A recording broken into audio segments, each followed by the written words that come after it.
Welcome to That's Mary. Please consider subscribing.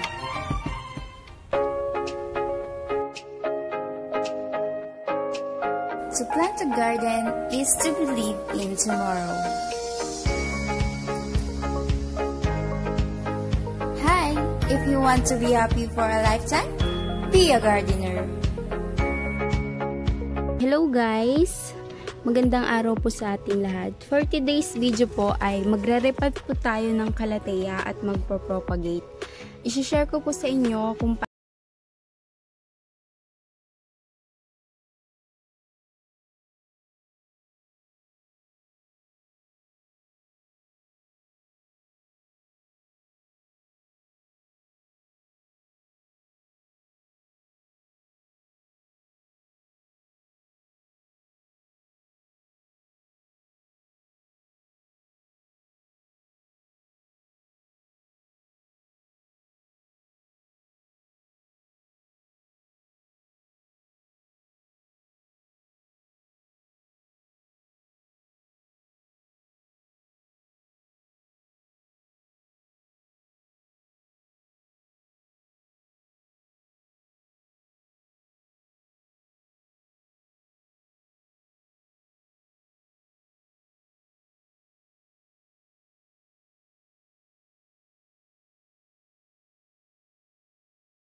siyang proper drainage. Ayan, binutasan ko po ng 4 na malalaki tapos 4 na maliliit. So, ayan po. Ganyan po siya. Sisimulan na po natin yung paglalagay ng mixed soil sa paso.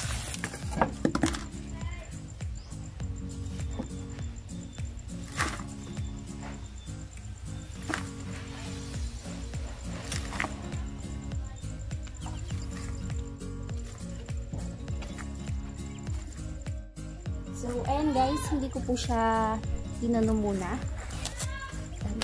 Tapos, ito po yung first na ipropagate natin at i-re-repot. So, ito po yung paso niya. Ayan, madumi na po. Then, napag-isipan ko pong i-transfer siya dito sa mas malaking pot at sa white na pot para po mas kaakit-akit po sila tingnan sa puting paso. So, tulad po ng ginamit kong mixture dito, ayan po. Meron din po siyang rice hull, tsaka regular garden soil. So, ayan, aalisin ko lang po muna to dito sa may paso niya. Meron na din po itong bagong suwi. So, ito po yung bagong suwi. Ito po banda. Gagawin ko po siguro gagawin ko siyang dalawang paso. Or pwede rin hiwa-hiwalayin ko na. Nag-start lang po ako sa isang peraso. Then, eto na po siya after siguro mga 4 months na rin po ito sa akin.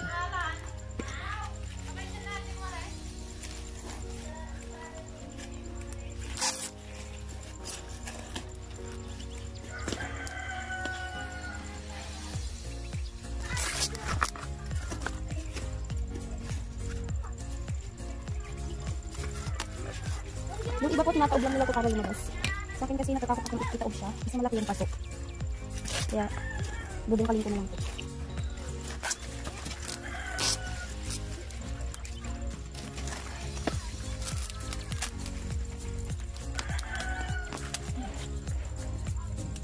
Ayan, nais ko na siya. Ayan po, healthy naman po yung roots niya. Wala naman po siyang root rot. Ayan. Isa din ang simple siya dito. Para ko, uniform yung paso nila, color white.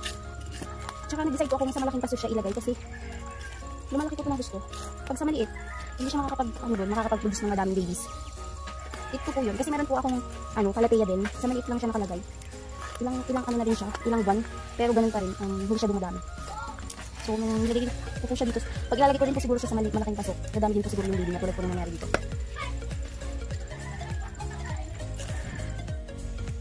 So, eto na siya guys. Ayan. Wala din po siyang root rot. Ayan po. Healthy rin po yung roots niya. Ayan, meron na rin po siyang baby na bagong possible. Ayan po. So, ito po yung ano niya. Tatabi ko po muna.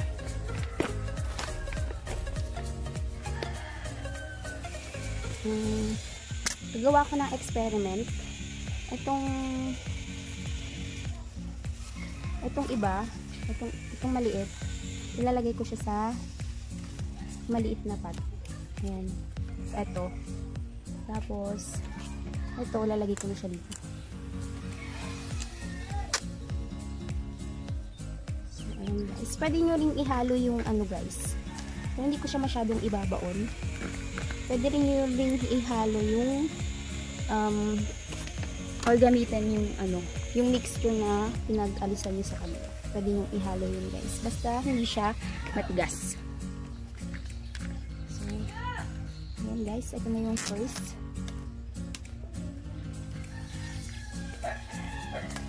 So, ito itatanim ko to sa maliit na paso. Para ipapakita ko sa inyo pag ano yung nangyari sa kanya pag sa maliit lang siya na paso. So, ito siya guys. Ayan po yung roots niya. Healthy din naman po kaya mabubuhay to.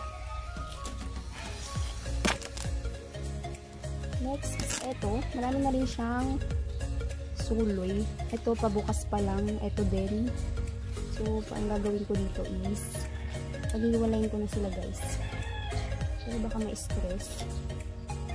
Baka ma-stress yung plants. Titignan ko kung anong gagawin ko dito.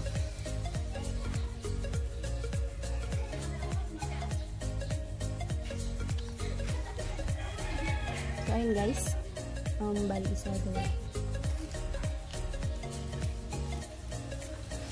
Itong may baby, aalisin ko din. Ito parang nakasama siya. Kukuha lang ako ng cutter guys.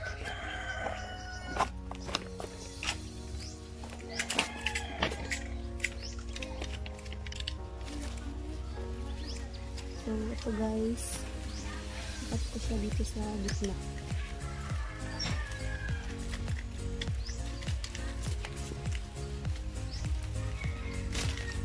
Ayan, isa.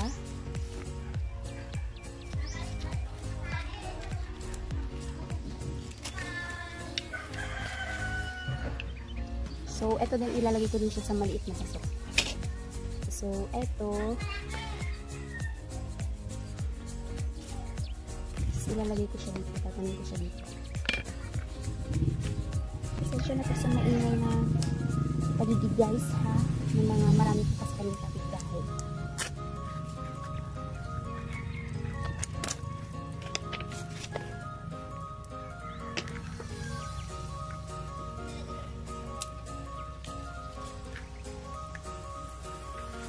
So, ito na yung pangalawa. Idadagdagan ko siya ng mga.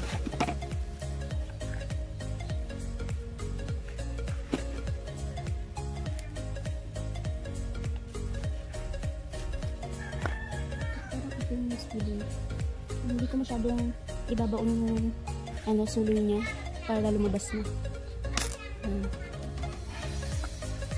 Ito yung suloy niya. Ay, hindi kita. Ito yung suloy niya guys. Ayan, hindi ko masyadong ibabaon. So, next naman ito. Hindi siya ano guys. Hindi siya same ng height. Siguro kung ito large, ito mga medium size lang siya ng paso. So, lalagay ko siya dito. Ito. May bagong suloy na rin siya guys. Ito, malaki na din. Palabas na yung. So, titignan natin kung hindi may stress yung halaman. Yung kalateya. Na kahit may pasuloy na is. Pero, I think naman hindi. Basta didiligan mo lang sila lagi. Tsaka huwag mo silang ilalagay sa maaraw. Sa direct sunlight. Gusto nila sa bright and direct sunlight. Yun guys. Tip ko yun. So, ito yung ito din yung suloy. So, yun guys. And yung Dalawa naman guys, is ire-repat ko siya dito sa maliit lang na pasok. So, eto yun. Dalawa. Kailangan natin ng dalawa. Bababa ko na ito. So, butasin ko muna siya guys.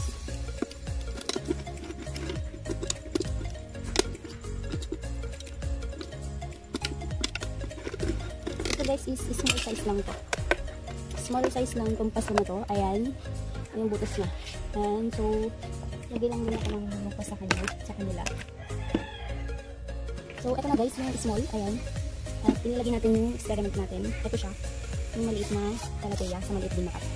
So, few months later, mga guys, is ipapakita ko sa inyo kung ano yung naging resulta nito. So, based on my experience ko talaga is hindi siya masyadong nakakaano sa lumalagot sa maliit na pasok. Tsaka guys, meron pa yung nakita ko din or experience ko din. Ay, sa research ko pala. Nagtatry siya sa wild. Kumbaga, ilagay mo lang siya dun sa may i-direct mo siya sa lupa.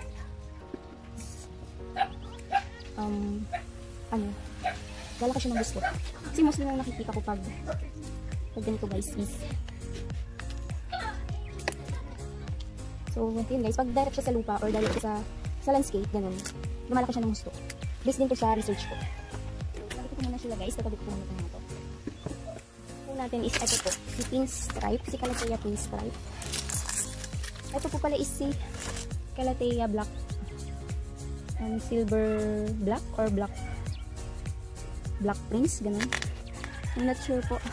Pero ilalagay ko na lang siya dito. Yung name na to. Then, ito po is si pinstripe. Si pinstripe po yan. Si silver black po pala to. Mga guys. Si silver black to. Kung maliman po ako sa nasabi ko, comment na lang kayo sa comment section kung ano talaga yung variety ng Calathea na to.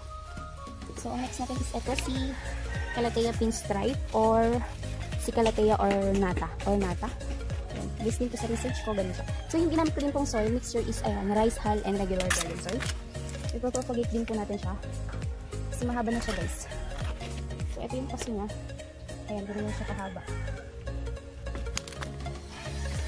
So, ilalagay ko din siya dito sa malaking paso. Tulad ni silver black. Basin ko lang po sila dito guys. Bale, ito kung si silver black is 4 months old, ito naman is mga 3 months kasi mas nauna ako nagkaroon ng silver black bago si pinstripe. So, ito yung pinakamother niya. Ito yung pinakamalaki. So, 3 months old. So, yan, bali. So, isang buwan, nagkaroon siya ng isang suloy. Ganyan. Tapos, ito sa pangatlo, maliit pa lang. And, kasi tatlo pa lang yung suloy niya, ito yung pinakamother niya. Ito yung malaki. Binabawasan ko siya guys kasi ayan, luma na siya. So, kahit ganun, magka-baby pa rin naman siya. So, ayun ko lang naman siya dito sa paso niya guys. So, madali kong i-ano. Ayun, naalis siya agad. Ayan guys. Ang hirap ko ng roots na, oh my god. Pero parang hindi niya rin kaya dun sa paso niya. Ayan, ang hirap din. So, ayan guys. Pero dinadapat na din talaga ako na. Mas bakas mo naman. Bakit yung paso niya? Ayun din. Hindi ko rin. Gusto ko lang.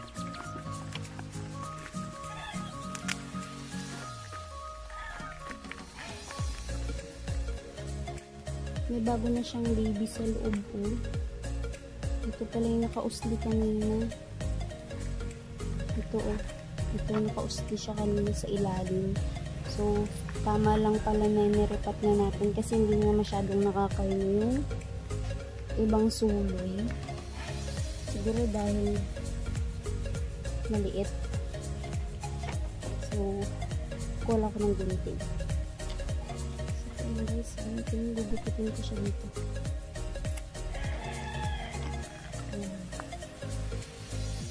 So, yung pagkakagupit ko guys. Tapos, eto may bago siyang suloy. Nasa dulo siya. Ibig sabihin, tama lang pala na irerebat natin siya kasi, ayan guys. Dalawa na sana yung magiging suloy niya. Kaso, hindi kinaya nung paso. Kasi hindi siya kasya dun. Or nasa ilalim na kasi to. So, ayan.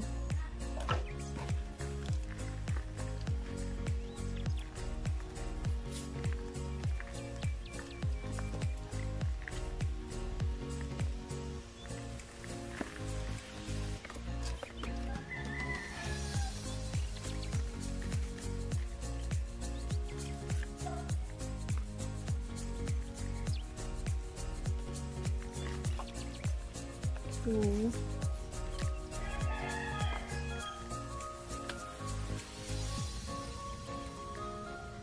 pangatlo. Bukitin ko na lang yun siya.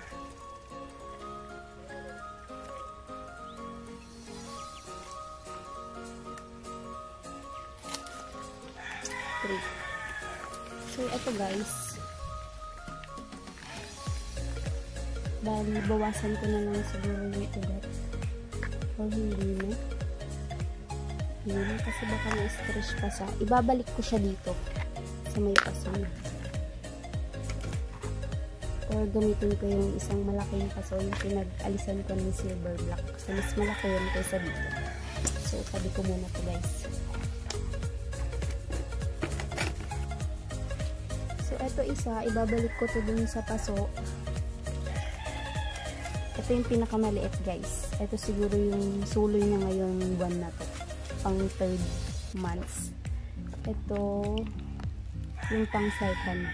Ay, oo, pang 2nd month. Tapos ito yung pang 1st seed. Kasi ayan, may dalawa na siyang pasuloy na babies. Tapos ito parang meron din pasuloy na isa. Ayan. Hindi ko alam kung pasuloy yan or ugat. So, lalagay ko na siya dito guys.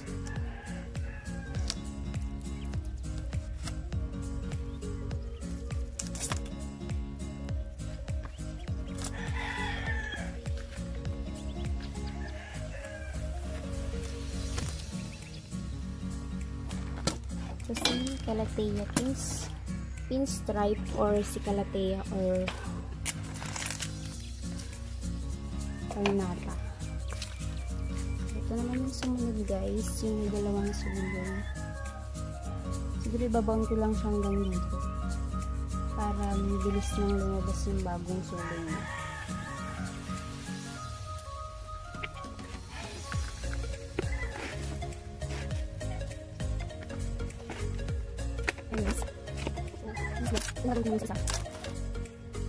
Ito saka to yung pinaka mother plant. Ayan guys, yung mother plant ito siya kalaki.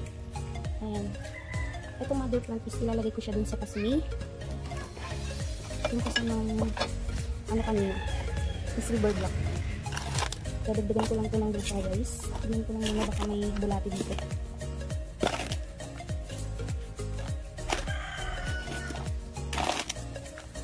Wala naman guys, so nalamitan ko siya dito. Ito yung paso ng Calathea kanina. Calathea silver black.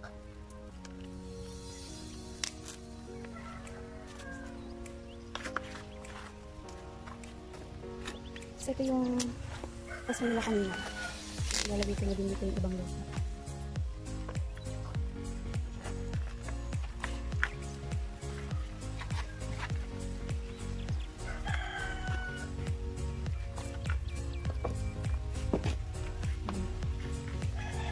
Magkasuloy pa siya ulit ng madami.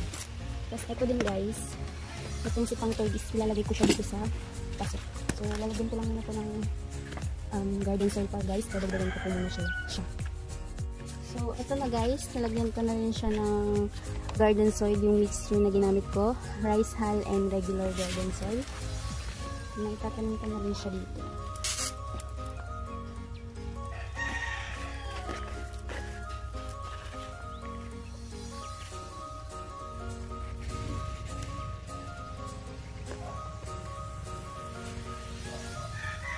Ayan. Tapos na tayo guys.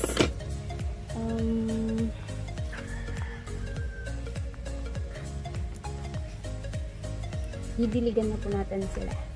So yung sa pagdidilig naman po guys, ayaw nila ng overwater. Ayaw din nila ng sobrang dry na moist nila. Yung gusto lang po nila is yung moist. Tulad po nung pinag-alisan ko kanina, makikita niyo naman po. Ayan, moist pa yung lupa na ginamit. Ayan, ganun lang po yung pag-aalaga guys. Dapat may proper drainage para hindi na i-stackan ng tubig. Tsaka ayaw nila sa direct sunlight. Gusto nila indirect bright sunlight. Yun po yung natotolerate ng Calathea. Basta huwag niyo pong kalimutan na masobrahan sila sa tubig. Kasi yun po yung cause kung bakit nagkakaroon sila ng brown tip. Ganyan. Wala po kasi akong kalateya na naka-direct sa sunlight. Yun po yung cause kung bakit nagkakaroon ng brown sa mga edges nila. Yun po. So, didiligan po natin sila, guys. So, yun guys, didiligan na po natin yung mga propagate at nirepat natin. So, yan guys. Sa water naman po pala guys, sabi po nila wag daw gamitin yung mga tubig na may chlorine.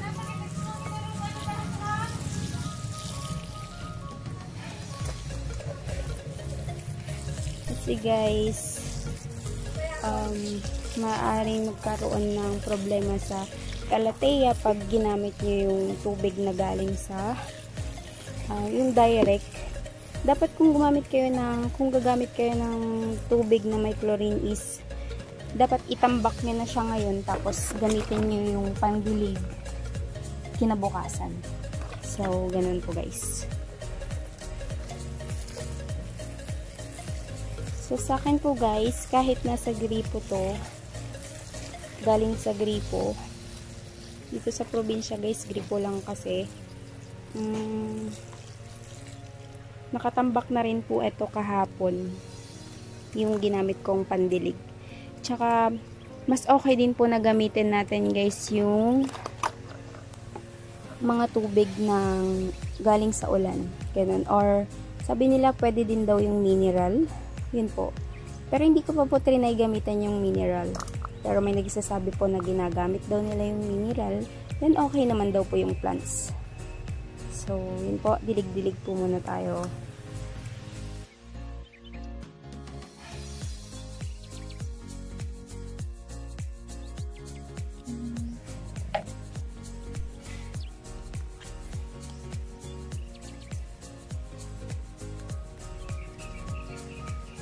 From 1 pot, turn into 5 pots. From 1 pot, turn into 4 pots. So, yan, in just 3 months, nagkaroon siya ng 3 baby. At in just 5 months, nagkaroon siya ng 4 na baby. Ay, hindi. Oo, kasi yung iba palabas pa lang. So, yan guys, i-update ko kayo soon kung ano yung difference between sa maliit, sa medium at sa large pot na gagamitin natin sa mga kalateya. So, stay tuned guys!